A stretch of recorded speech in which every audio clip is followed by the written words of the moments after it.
When the government introduced shared parental leave back in 2015, the idea was to encourage more fathers to stay home to care for their young children so that new mothers could go back to work if they want to. It was hoped that this in turn would go some way to closing the gender pay gap. And yet, take-up of this policy has been dismally low. According to analysis from the University of Birmingham, only 10,700 new parents took shared parental pay in the 2018-19 financial year. That's a slight increase from 9,200 new parents in 2017-18, and represents just 1% of those who are eligible. It's very demoralizing to have your expectations dashed like that, but there is such a lack of information on what these maternity and paternity pay packages mean in practice. How it works. The policy works like this: if you're having a baby or adopting a child, and provided you and your partner are in full-time employment, you may be able to share parental leave up to 50 weeks in the first year of your child's life. You can also share up to 37 weeks of statutory shared parental pay between you. During the first 6 weeks of maternity leave, a woman is paid statutory maternity pay at a rate of 90% of her weekly earnings, with no maximum.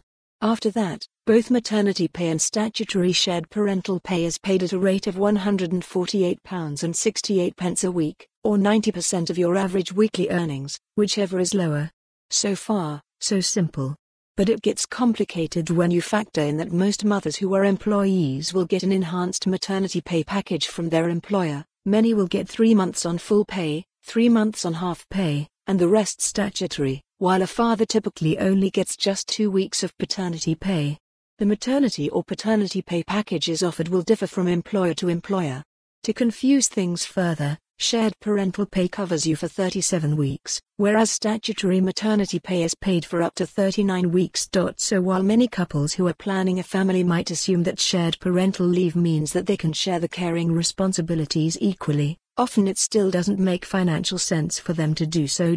Becky O'Connor, personal finance specialist from Royal London, points out that when couples get into the nitty-gritty of their work contracts, they often realize that sharing leave is not so feasible after all, meaning they have to rejig their plans for that year. It's very demoralizing to have your expectations dashed like that, but there is such a lack of information and education on what these maternity and paternity pay packages mean in practice, she says. It's not their fault at all for going in slightly blind.